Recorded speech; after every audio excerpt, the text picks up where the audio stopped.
All right, today is Thursday and the date is July 11th. I never got to finish my wage reports from last week and the week before because I don't always work the shifts that I'm supposed to work because I'm just so burned out and because I'm doing other stuff to try to get me to actually, it's my plan A. Driving has been my plan B for 28 years now, but I'm going back to plan A and I'm starting to get my foot in the door. And I've got a couple of sales horses. If anybody's horse people, I have 2 Arabs for sale and I've got a thoroughbred off the track that should be eligible for RRP if anybody cares. That I'm working with, or that I'm brokering right now. So anyway, about this driving stuff. It's just really disappointing, this whole thing with this California thing and the employees, and it's not a good thing. What I see happening, and this goes back to the fact that new generation drivers were never told the realities of this business. Those who learned the hard way. You have to put in hours. You cannot go out there and make a killing, in 90 minutes, on your way home from work. It just doesn't work that way. This is a business and you need to keep the store open, because you have to be available for when the customers, at the customer's convenience. The customers don't show up at your convenience. You need to be there for them. And it's not rocket science. There might be some people out there that can, get help, but I cannot train you to have my instincts. There's another YouTuber again, and it's just frustrating, some of the things these people come up with. Because they've got all this really great stuff, and then they just say something that is just like, don't bullshit me. Because I have asked this YouTuber I have offered to pay this YouTuber to tell me how I can hit her numbers. And the next thing that happened is now she's offering coaching to people. And I asked again. I said, I've been trying. And, I'll pay you. I'm being ignored. And another video came out that was talking about, and I don't want to mention names. If you guys know what I'm talking about, great. Okay, I don't want to put this person down. But it's not rocket science. She came to her defense about her credentials and why people are kind of like, well, this is my interpretation. The people, this is what she does. She's teaching fundamentals. And that, what she has to tell people are helping them. Well, great if they're helping them, okay, but I'm going to tell you, it is not rocket science, okay? You come out here and it either clicks for you or it doesn't. If it doesn't click for you, go home.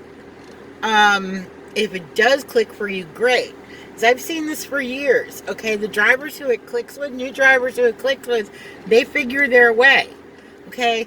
But again, I cannot teach you what I know that is instinctual. I mean, I can give you a little idea, but yeah, just like this other person is saying, why would I want to tell you what my trade secrets are? Why would I want to tell you where I get my rides and how I make my money?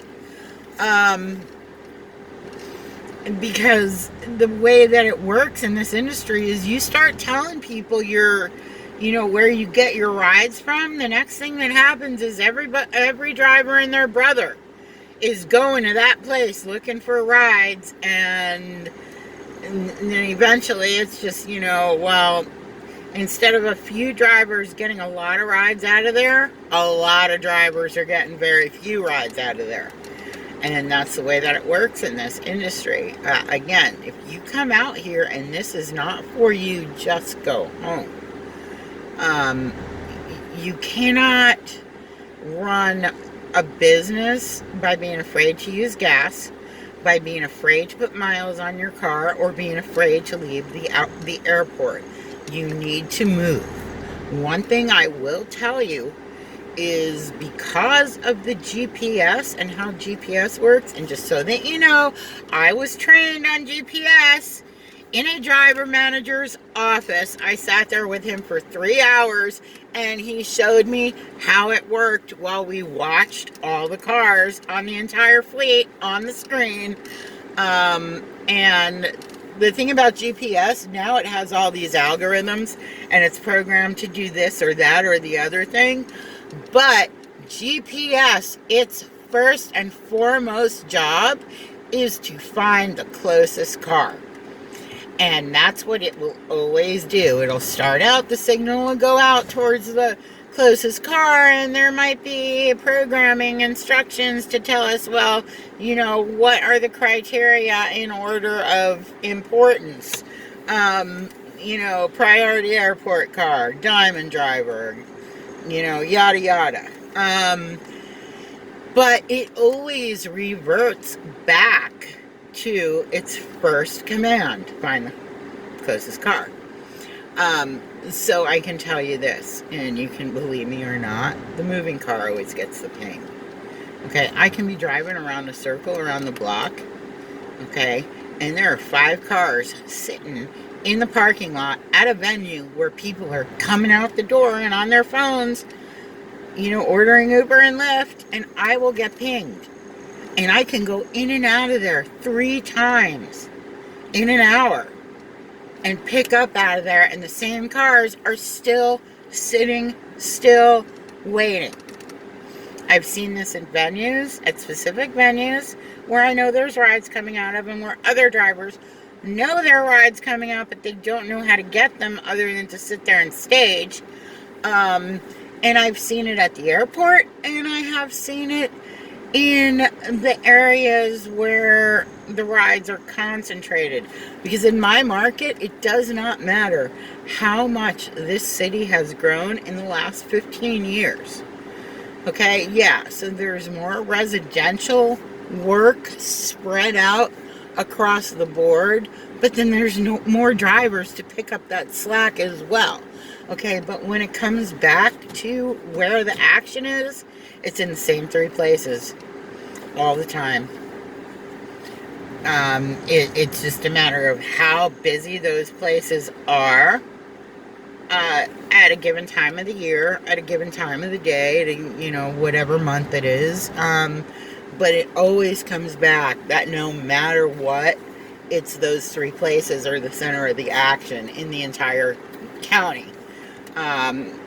There are other areas of town that get busy specifically for certain parts of the year, like the area of town around the Mariners camp will get busy during spring training. But because there's a lot of restaurants and bars, and that area of town has actually been designed to accommodate people for the baseball season, on a social level. And it might be a little bit busier around the Glendale Arena where the Cardinals are and where the Coyotes are up there at Westgate. There are going to be times when it's busier than others. But it comes back to the same 3 places: Old Town Scottsdale, Tempe Mill Avenue, and downtown Phoenix. And if you're working in those places, you're not necessarily doing yourself a favor all the time. It depends how and when you work them. And again, you need to go out there and learn your own lessons. That's how you learn how to make money in this business. The other way to make money in this business is accept rides. Don't turn off your apps. Don't deadhead. Deadheading is not just driving without a passenger after your last ride. Deadheading is when you drop someplace and turn off your app and then drive back to where you think you want to where you think you're going to get a better ride, or where you want to pick up because you won't pick up anyplace else. That is the proper term for deadheading. Deadheading is not driving around for 3 hours without a passenger.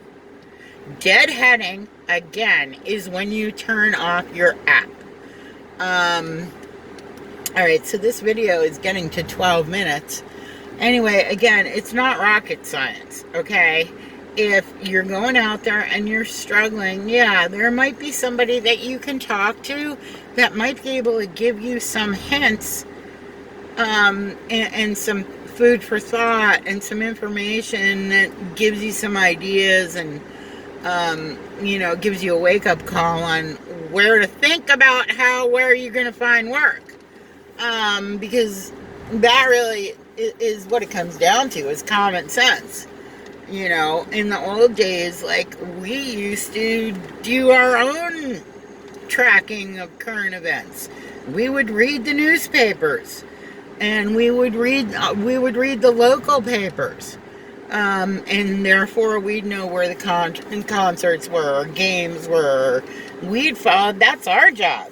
Now Lyft does it for you. I don't know about Uber too much, but because I don't read that part of, I don't see that part of the information from Uber if it's there, but I see it from Lyft, and I don't bother reading it because I find that that's not necessarily where it's going on anyway. Where they're telling me. I don't know how else to explain it. If I start telling you the kinds of things that I do, that's going to cost me. And I'll probably tell you some things anyway, because really, what I wanted to do on this channel that I didn't do, because I didn't start this channel almost 2 years ago, was I just wanted to drive around and give you commentary on what I'm doing and where I'm driving and where I'm at. And that just doesn't seem, it's just like I'd have to run my video all day. Who wants to watch like a 4-hour video cutting in and out to like interesting parts of my ride and my day? Because it's like, it's kind of obvious that as much as I was thinking, well, I was going to do like a taxi cab confessions, that's not appropriate to be, to be videoing passengers. Plus, it's not the same as it was. You don't get passengers in your car that you can have fun with. You get passengers in your car that are rating you. And some of them might be fun, but just because they're fun does not mean they're going to give you a good rating. And that's another thing that I really need to talk about again, this thing with ratings, and also with rating customers, because, man, yeah, that really sucks. Alright, I'm going to go ahead and log in, and then I'm going to wrap this video up for today and start uploading it. So if everyone would go ahead and like and subscribe and hit the bell, that would be awesome, and we'll see you next time.